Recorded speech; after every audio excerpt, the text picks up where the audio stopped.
Kung merong Diwata Paris Overload na nagtitrending sa Pasay guys, meron din dito sa Antipolo na nagsiserve ng Paris Overload. Sa halagang 100 pesos nga, meron ka ng lechon kawale, chicharong bulaklak, unli taba, unli sabaw, unli rice, plus free soft drinks. Hindi mo na nga kailangang lumayo pa guys sa mga taga Lower Antipolo dyan. Dito lang to sa may NHA Road, bago magtulay. Ito yung Shine Shane 83. Sobrang dali lang niyang hanapin guys, along NHA Road lang siya. Serve sa kanya. So ito na guys, ating Paris Overload. Kung may Paris Diwata na nagtitrending sa Pasay, dito naman may Paris Overload sa Lower Antipolo. Sa sobrang dami nga ng servings nila guys, halos hindi mo na kayang ubusin mag-isa. Almost good for 2 person na. Grabe, ito na siguro yung isa sa pinakasulit na nakainan ko guys. So what's up guys, for today's video nandito nga tayo ngayon sa Shine Shane 83 at saktong-sakto nga naabutan pa natin si Kuya na nagluto ng Paris. Ayan, tinitimplahan ni Kuya, nilalagyan ni Kuya ng pampalapot. Ayan, nilalagyan ni Kuya ng starch para lumapot-lapot yung sabaw. Ganito pala yung technique guys, kaya sobrang sarap ng kanilang Paris dito. At syempre ang sikreto pa dyan, nilalagyan pa ng itlog. Ayan, yan, pampalapot at malinamnam yung sabaw, kaya naman ganun kasarap ang sabaw nila dito kasi maitlog pa pala to guys. At ayan na guys, piniprepare na pala ni Kuya yung ating order na overload at naghihiwa na si Kuya ng lechon kawale.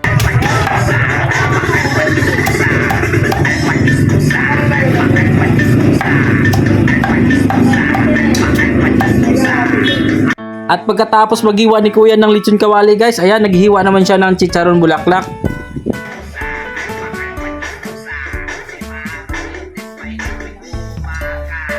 At ito guys, nilagyan na ni Kuya ng sabaw yung ating Paris Overload. Grabe, sulit na sulit to guys kasi unli taba. Ayan oh, grabe, ang daming taba guys. Talagang legit na puputok ang batok mo dito, kaya dapat magbaon ka ng pineapple pag kakain ka dito kasi grabe.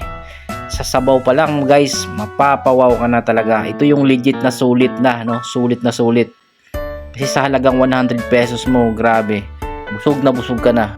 At tingnan nyo naman guys kung gaano karami yung servings nila. Grabe, ang dami niyan guys.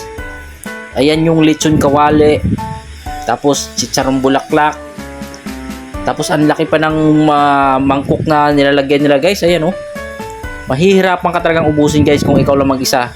Kaya ang ginawa namin dito nung unang kain namin ng asawa ko, dalawa kami sa isang Paris Overload. So ito na guys, ating Paris Overload.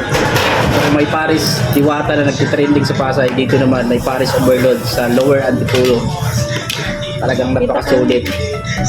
At ito nga pala ang pwesto nila guys, kaya mabilis lang silang hanapin kung gusto nyo tikman ang kanilang Paris Overload. At bukod dun guys, marami din silang mga nilulutong pagkain katulad ng mga lutong bahay.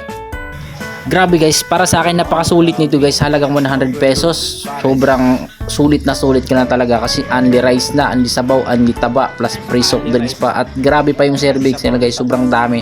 At ng lasa guys, sobrang panalo din yung lasa. Kaya naman, mapapawaw ka talaga. Ito yung laman ng lechon kawali.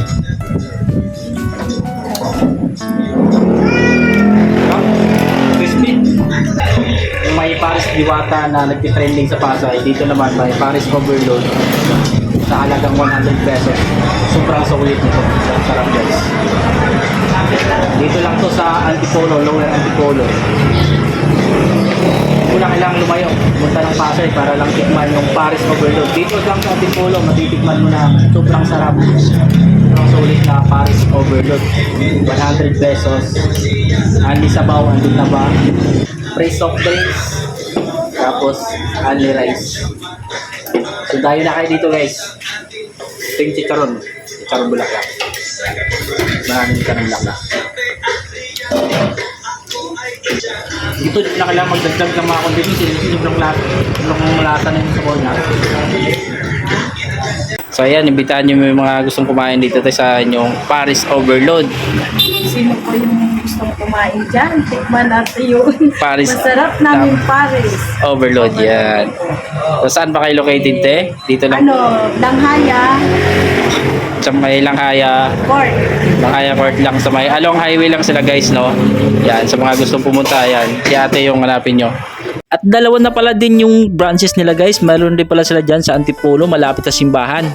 So paano ba yan? Nandito na lang ang aking video. Maraming salamat sa panonood. Bye bye!